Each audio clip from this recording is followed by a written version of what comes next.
Эрхэм үзэгч таны энэ өдрийн амгалан айлтгая. Шадар сайдын цаг нэвтрүүлэг үзэгч танд хүрч байна. Анхаарлаа хандуулна. Монгол улсын шадар сайд хөрөлсөхийн хувьд шин засаг бүртгэд шадар сайдаар дахин томилогдсон ажиллаж байгаа юм а. Тэрээр өмнө нь Шрилийн засгийн газар үед мөн Монгол улсын шадар сайдын албыг хашиж байсан юм.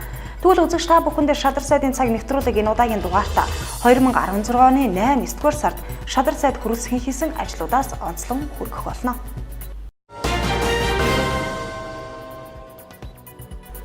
Ингээд манай нэвтрүүлгийн зочноор Монгол улсын шадар сайд хөрөлсөхийн олон нийтэд харилцах зөвлөх үйлс төгөлдөр оролцож байна.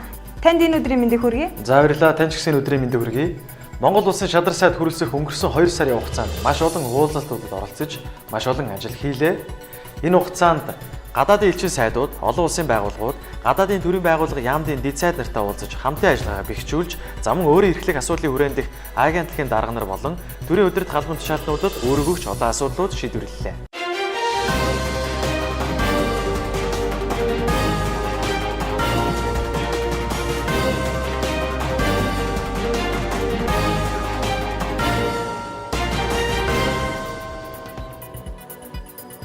За баярлалаа. Тэгэхээр Монгол улсын шадар сайд хөрөлсөх бүгд найрамдах хятад ард улсаас Монгол улсад суугаа онц бөгөөд бүрэн эрхэд элчин сайд Син Хайминтэй 8 дугаар сарын 18-ны өдөр уулзалт хийсэн. Шадар сайдын эрхлэх ажлын хүрээнд онцгой байдлын ерхий газар, шудраг өрсөлдөөн хэрэглэгчдийн төлөө газар, мэргэжлийн хяналтын ерхий газар, стандартшил хэмжилтийн газрууд хамрагддаг. Тэр цаашид эдгээр газруудыг урагшлуулах үүднээс хятадын талтай хамтын ажиллагааг идэвхжүүлэх, харилцан аашлал зохион байгуулах саналтай байгаагаа шадар сайд илэрхийлсэн. Тухайлбал үйлдвэрийн осол, байгалийн гамшигаас урьдчилан сэргийлэх, харилцан тусламж үзүүлэх, хамтарсан сургалт хийх, эдгээр салбаруудын боловсон хүчний чадварыг бэхжүүлэх талаар хамтарч ажиллахыг хүссэн юм. Мөн Монгол улсын төвийн бүсийн махан бүтээгдэхүүн үйлдвэрлэгч аж ахуйн нэгжүүдэд бүгд найрамдах хятад ард улсын чанарын хяналт шалгалт 20 цэрийн ерхий газрын мэргэжилтнүүдээр эрсдлийн үнэлгээ хийлгэн бүтээгдэхүүнийг хятад ард улсад экспортлох боломж бүрдүүлэх тал дээр дэмжлэг үзүүлэн хамтран ажиллахыг сайд хүслээ. За Монгол улсын шадар сайд хөрөлсөх Оросын улбаны улсаас Монгол улсад суух онц бөгөөд бүрэн эрхэд элчин сайд Искандер Кубарович Азизовыг энэ оны 8 дугаар сарын 16-ны өдөр хүлээн авч уулзсан. Монгол улсын шадар сайд дахин томилогдсонд ноён Азизов баяр хүргээд Оросын улбаны улсын шадар сайдын мэндчилгээг уламжилж байлаа. Энэ удаагийн уулзалтаар онцгой байдал, чөлөөт бүс зэрэг салбарын харилцаа, хамтын ажиллагааны талаар санал солилцсон. Тухайлбал Алтан булгийн чөлөөт бүсийг хамтран ашиглаж хөгжүүлэх, Оросын аж ахуйн нэгжүүдийг тус бүсэд хөрөнгө оруулах таатай нөхцлөөр хангах, хил гайлын хяналт шалгалтыг хөнгөвчлөх талаар ярьлаа. Хоёр улсын засгийн газар хоорондын өнгөрсөн 4-р сард байгуулсан стратегийн шинжилгээг хөгжүүлэх дунд хугацааны хөтөлбөрт тусгагдсан асуудлуудыг ажил хэрэг болгохын төлөө байна гэдгээ шадар сайд тэмдэглэлээ. Манай хоёр улс харилцан визгүй зорчих болсноор 2015 онд Оросын улбаны улс руу гарсан Монгол иргэд өмнөх оноос 2 дахин нэмэгдэж 485 мянгад хүрсэн. Харин Монгол улсад орж ирсэн Орос иргэд 14 онд 50 мянга орчим байсан бол 15 онд 75 мянга хүрч нэмэгдсэн тоон үзүүлэлттэй болжээ. Тэгэхээр шадар сайдын хувьд өнгөрөх 8 дугаар сард нэгдсэн үндэсний байгууллагын суурин зохицуулагч мөн нэгдсэн үндэсний байгууллагын хөгжлийн хөтөлбөрийн суурин төлөөлөгчийг бас хүлээн авч уулзсан байна. Тэгэхээр энэхүү уулзалтаар бас яг ямар сэдвийг хөндөө энэ талаарх дэлгэрэнгүй мэдээлэл хүргэхгүй. За баярлалаа. Монгол улсын шадар сайд хөрөлсөх нэгдсэн үндэсний байгууллагын суурин зохицуулагч, нэгдсэн үндэсний байгууллагын хөгжлийн хөтөлбөрийн суурин төлөөлөгч хатагтай Бята Транкмантай уулзлаа. Тэгэхээр тус уулзалтаар онцгой байдлын ерхий газрын дэргэдэх гамшиг судлалын хүрээлэнгийн судалгаа шинжилгээний чадварыг бэхжүүлэх, судлаачдыг мэргэжсэн сургалтанд хамруулах, гамшигын эрсдлийн үнэлгээ хийх сүүлийн үеийн аргачлалыг Монголд нэвтрүүлэхэд дэмжлэг үзүүлэхийг нэгдсэн үндэсний байгууллагаас хүссэн. Мөн гамшигын эрсдлийн даатгалын тухай хууль боловсруулахад дэмжлэг үзүүлэхийг сайд хүслээ. Мэргэжлийн хяналтын хувьд нэгдсэн үндэсний байгууллагын Аз номхон далайн эдийн засаг, нийгмийн хорооноос зохион байгуулсан хөдөө аж ахуйн худалдаан дэх цахим бизнесийн стандарт сургалт, Аз номхон далайн худалдааг хөнгөвчлөх форум зэрэг үйл ажиллагаанд мэргэжлийн хяналтын байгууллагаас хэд хэдэн албан хаагчид оролцож байсныг шадар сайд онцлоод цаашид эдгээр сургалт форумуудад мэргэжлийн хяналтын байгууллагын төлөөллийг өргөн оролцуулахад дэмжлэг үзүүлэхийг хүссэн юм а. Шадар сайдын хариуцах асуудлын хүрээнд чөлөөт бүсийн асуудал нэмэгдэж орсон. Тэгэхээр Монгол улсад чөлөөт эдийн засгийн бүс, чөлөөт худалдааны бүс байгуулах хууль зүйн орчин, эдгээр бүсэд ажиллах боловсон хүчин бэлтгэх чиглэлээр нэгдсэн үндэсний байгууллагын Аз номхон далайн бүс нутгийн эдийн засаг, нийгмийн комисстэй холбож хамтын ажиллагаа тогтооход шадар сайд хөрөлсөх дэмжлэг хүссэн юм а. Таны дурдсан түрүүний уулзалтуудаас бас бүгд найрамдах Хятад ард улсын чанарын хяналт шалгалт 20 цэрийн ерөнхий газрын дэд сайдын уулзалтыг бас онцлон үзэгчдэд бас илүү дэлгэрэнгүй хүргэе гэж бодож байна. Тэгэхээр та энэ талаарх уулзалтыг бас илүү дэлгэрүүлэхгүй юу? Тэгэхээр Монгол улсын шадар сайд хүрэлцэх бүгд найрамдах Хятад ард улсын чанарын хяналт шалгалт 20 цэрийн ерөнхий газрын дэд сайд Мэкоба хүлээн авч уулзлаа.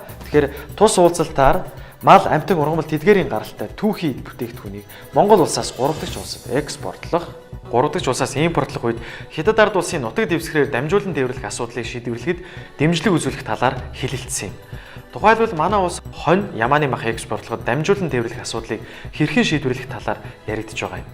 Мөн хөдөө аж ахуйн гаралтай түүхий эдийг урд хөрш рүү экспортлоход Хятад улсын чанарын хяналт шалгалт 20 цэрийн ерөнхий газрын мэргэжилтнүүдээр эрсдлийн үнэлгээ хийлгэж, манай улсын аж ахуйн нэгжүүдэд дэмжлэг үзүүлэх, цаашлаа Төвийн Бүсийн аймагуудаас мах экспортлох, Говьалтай аймгийн Бургастайн бомбтоор мах экспортлоход Хятадын талын бомбд тээврийн хэрэгслийг хэдэн өдрөөр саатуулдаг тал дээр анхаараач хэмээн хүссэн байна. Цаашлаад энэхүү уулзалтаар яригдсан гол асуудлуудын нэг бол бүгд найрамдах Хятад ард улсаас Монгол улсад олгохоор болсон 1 тэрбум долларын хөнгөлөлтөө зээлийн ярианы сэдэв байсан юм аа. Энэ нь өнгөрсөн онд Монгол улсын ерөнхийлөгч Хятад улсад хийсэн айлчлалын үеэр хоёр талын холбогдох албаныхан гарын үсэг зурж баталгаажуулсан зээл юм.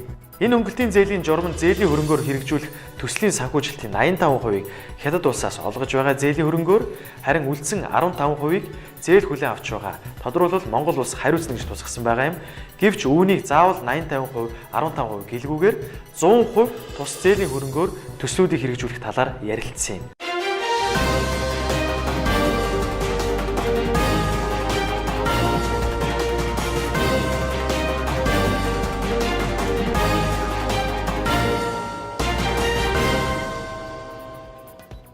Монгол улсын шадар сайд хүрэлцэх бүгд найрамдах Беларусь улсаас Монгол улсад суугаа элчин сайд Чепурной 9-р сарын 20-ны өдөр хүлээн авч уулзлаа.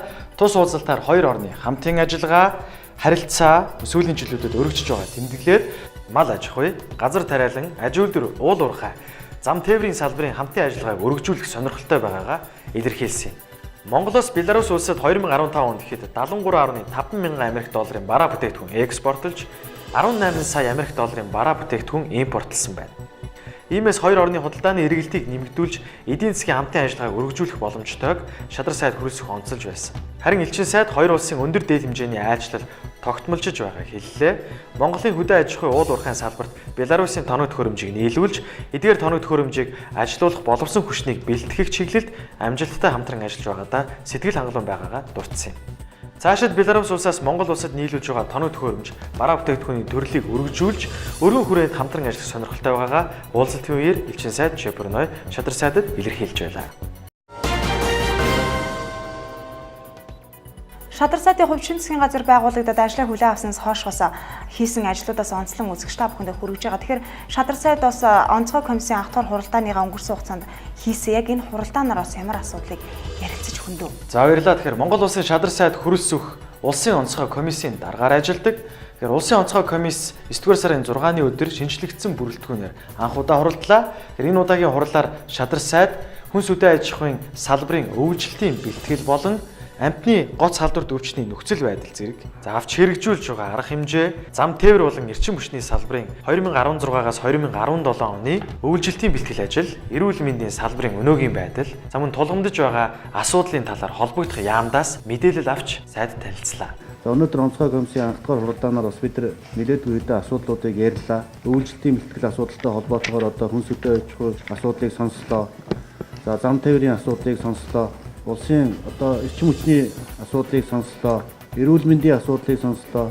Мөн тус хурлаар Улаанбаатар хотын 2016-аас 2017 оны өвлжилтийн бэлтгэл ажлын явц, 16 оны 4-р улирлын цаг агаарын төлөв байдлын талаар цагуур орчны шинжилгээний газраас мэдээллийг шадар сайдад танилцуулсан. Хилцэх асуудлуудтай холбогдуулан Монгол улсын шадар сайд улсын онцгой комиссийн дарга хүрэлцэх холбогдох яам агентлагуудад чиглэл үүрэг өгсөн юм а.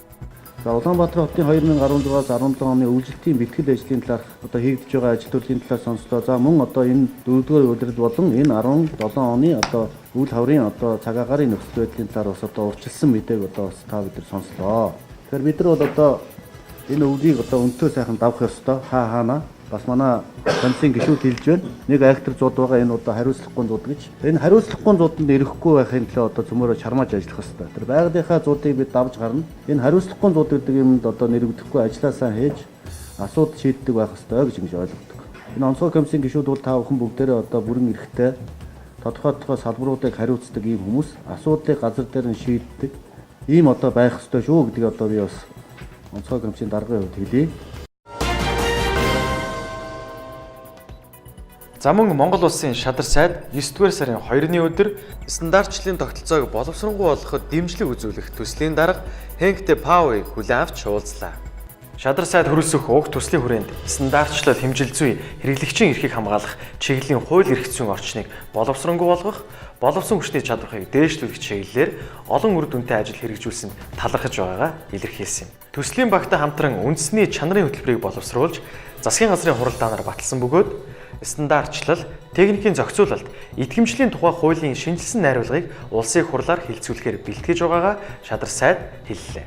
Тэгээд төслөөс манай гурван шадар сайдаар ажиллаж явах үед одоо ажиллаж хэлсэн тийм ээ. Та одоо төслийн ач холбогдолын тал болон төслийн санхүүжилтийн талаар төслийн the National Quality Awards to award companies in Mongolia that have made the furthest progress in introducing and implementing quality. Төслийн дарга Хэнк Дэ Пау шадар сайд хөрөлсөхийг хүлээн авч уулзаж байгаадаа талархал илэрхийлээд төслийн хүрээнд гарсан хууль эрх зүйн баримтуудын хэрэгжилтэд анхаарч арга зүйн зөвлөмжөөр хангаж ажиллуулахаа хэллээ. Мөн түүнчлэн мэргэжлийн хяналтын газартай хамтарч хүнсний аюулгүй байдлын чиглэлээр хууль эрх зүйн орчныг боловсронгуй болгохоор ажиллаж байгаагаа Хэнк Дэ Пау хэллээ.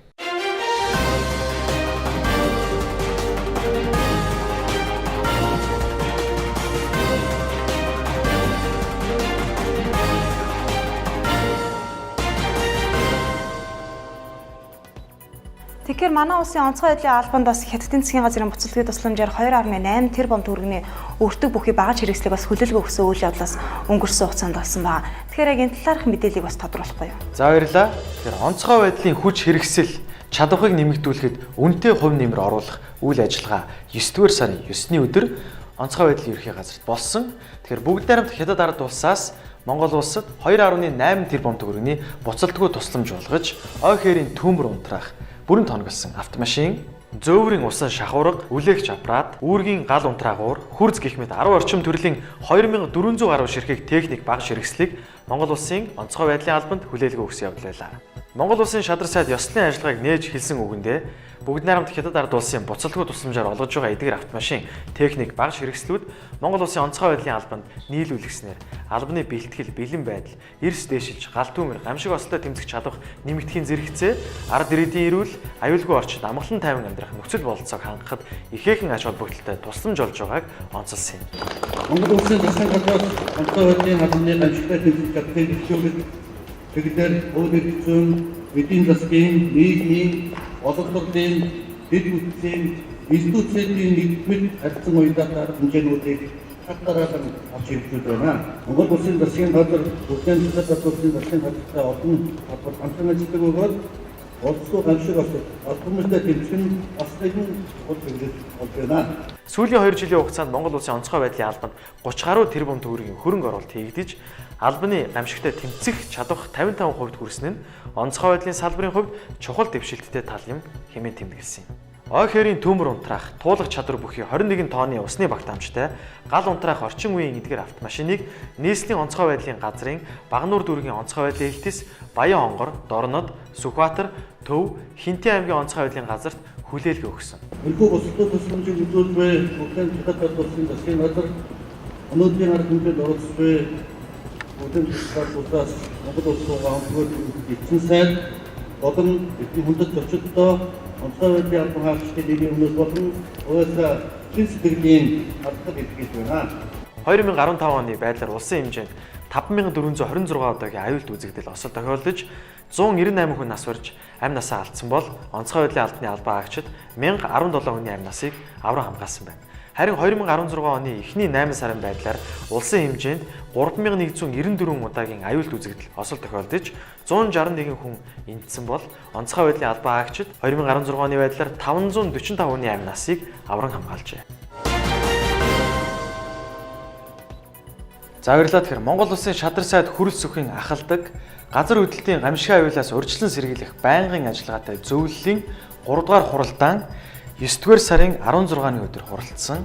Тэгэхээр гишүүдэд бол Монгол Улсын яамдууд болон агентлагийн дэд сайдууд болон газрын дарга нар хамаарагддаг байгаа. За энэ өдрийн хуралдааны эхэнд Монгол Улсын шадар сайд газар хөдлөлтийн гамшигын аюулаас урьдчилан сэргийлэх, эрсдлийг бууруулах, бэлэн байдлыг хангах үйл ажиллагааг уялдуулан зохицуулах байнгын ажиллагаатай зөвлөлийн хуралд холбогдох албаны хүмүүсийг цагтаа цуглаж байхыг өөрөгдсөн. Манай хурлаас авчихсан. Өтөн нар 5 минут авчихсан байна. Тэрийн дараа 7 минут авчихсан байна. Ингээд та их босч байгаа юм байна. Хэвчээ хэлж. Амстай камсын хурал газар хөдлөлт аюулаас хамгаалах зөвлөлийн бодлогыг цагтаа цуглах. Газар хөдлөлт 10 секундын дотор болдог юм биш. Яагаад гэвэл хамгийн дээд 10 секундын дотор бүхэн хатаа болж. Аа сайн таваас авах юм байна. Хэдэн удаагийн газар хөдлөлт бол дуусах юм байна. Бодлого хийж шаардлагатай. За 2016 оны эхний 8 сарын байдлаар ихэд Улаанбаатар хот орчимд гэхэд 1139 удаагийн газар хөдлөлт болсон байгаа юм. За 2013 онтой харьцуулахад 2 дахин бага боловч 15 онд болсон нийт газар хөдлөлтөөс өссөн нь Улаанбаатар хот орчмын газар хөдлөлтийн идэвхжил буурахгүй байна гэх судалгааг танилцуулсан. 1960-аас 1980-ад он, за 90-ад оны үед яригдсан одоо газар хөдлөлтийн аюулыг чинь тоосон ч гэсэн тухайн үед байжсэн барилгын техник технологийн шаардлагатай барилгуудаа хувийн барилгууд байж байсан. Эдгээр мөн газар хөдлөлтийн сая сүүлийн үед гарсан энэ Италид болсон газар хөдлөлтийн энэ туршлагаас харж байхад ашуун сургамжаас харж байхад ихшин тохиолдол газар хөдлөлтийн орчин үеийн энэ барилга байгууллагууд хэсэгдүүлдэг. Тэр газар хөдлөлтийн аюулыг бол бага тоогсон түүнээс бага хамгаалсан барилгууд нь бол нурсан.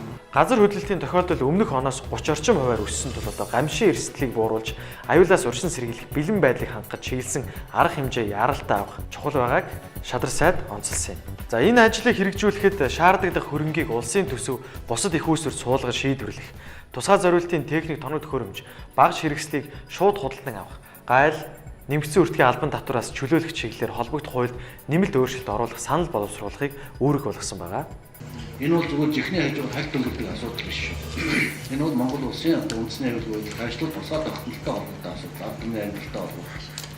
Тэр гайтын газар хөдлөлт бол одоо 7 бат явжтэй тийм ээ. Болсон. Ерөнхийлөгчийнх нь ордон хөдөл болсон шүү дээ.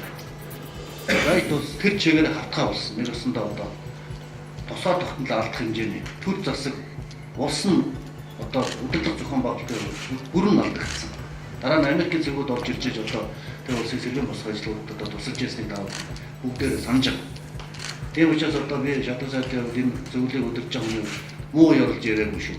Энэ болшгүй аюул бидэнд байна гэдгийг одоо бид байнга бодож, муугаар бодож энэс яаж урсан сэргийлэх үү, яаж авдагтай авч хамгаалах уу, энэ ажлыг яаж зохион байгуулах бэлэн байлгах уу гэдгийг энэ зөвлөлийн гишүүд та бид толгоогоор хариуцж байгаа юм гэсэн.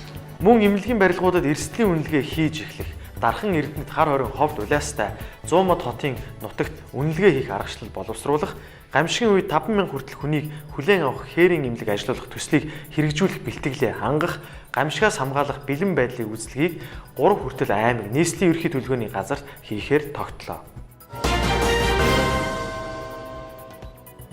Тэгэхээр өнгөрөх 9 дугаар сарын сүүлээрээс улаан загалмай бол улаан хавирган сар нийгэмлэгдийн ерөнхий нарийн бичгийн дараагаас Монгол улсад анх удаага айлчлалыг хийсэн байгаа шүү дээ. Тэгэхээр энэ айлчлалын хүрээнд бас Монгол улсын шадар сайд ерөнхий нарийн бичгийн даргаыг хүлээн авч уулзсан. Энэ уулзалтын талаарх бас мэдээлэл хүргэхгүй юу?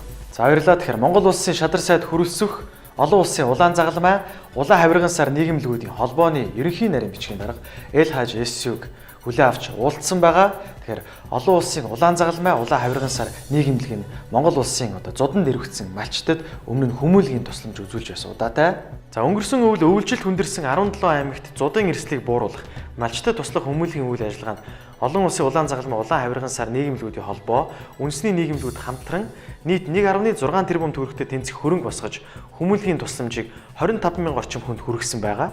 Ингэхдээ 5,400 өрхөд 192,000 төгрөгийг хаан банкар дамжуулан олгож хүнсний тусламж үзүүлсэн байна. Энэ жил 2016 оны 1 сард бас Монгол улсын их хурл хуралдаж Монголын улаан загалмай нийгэмд эрх зүйн орчныг байдлын тухай хуулийг бас одоо бид шинжилгээ баталсан. Монголын улаан загалмайны нийгмийн статусыг одоо үндэсний хүмүүнлэгийн байгууллага болон өөрчилсөн бид нар. Нэг талаас одоо төртөө хүч нэмэр болж одоо олон нийтийн одоо хүмүүнлэгийн чиглэлээр одоо ажиллах юм чиг үүрэгтэй болгож бид нар хуульчилсан. Мөн энэхүү уулзалтын үеэр шадар сайд гамшигаас урьдчилан сэргийлэх, гамшиг осол тохиолдох үед иргэд өрх гэр аж ахуй нэгж байгууллага хохирол багтаа давж гарах чадвар, дадлаг туршлага мэдлэгтэй байх нь хамгийн чухал юм гэж онцлоод улаан загалмай нийгэмлэгтэй хамтарч олон улсын улаан загалмай улаан хавирган сар нийгэмлэгүүдийн холбоотой өргөн хүрээнд цаашид хамтран ажиллах хүсэлтэй байгаагаа илэрхийлсэн юм. Олон улсын улаан загалмай улаан хавирган сар нийгэмлэгүүдийн холбооноос гамшигын эрсдлийг даван туулах чадварыг тэр бум хүнд хүргэх гэсэн уриалга гаргасан байгаа. Тэгэхээр энэхүү уриалгад Монгол улс ч гэсэн нэгдэж Монгол улсын шадар сайд хүрэлцэх уулзалтын дараа гарын үсгийг зурах ёслолд оролцсон байгаамаа. Одоо энэ олон улсын улаан загалмай холбоо улаан хавирган сар нийгэмлэгээс одоо санаачлан зохион байгуулж байгаа энэ гамшигын эрсдлийг буулгах чадварыг нэг тэр хүнд хүрэхийн төлөө энэ олон улсын уриалгыг Монгол улсын засгийн газар одоо бүрэн дэмжиж одоо хамтран ажиллаж байгаа ажлыг бас та бүхэндээ илэрхийлэх сайхан байна.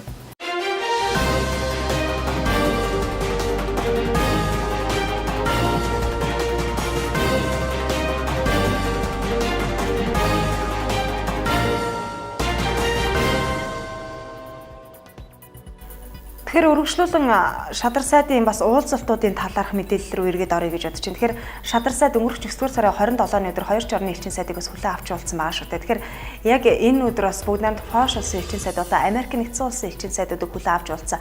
Эдгээр элчин сайдуудыг хүлээн авч уулзахдаа бас ямар асуудлаар ярилцлага өрнөлөө. За тэгэхээр 9-р сарын 27-ны өдөр Монгол улсын шадар сайд хүрэлцэх Америк нэгдсэн улс болон бүгд найрамдах Польш улсын элчин сайдуудтай уулзалт хийсэн байгаа.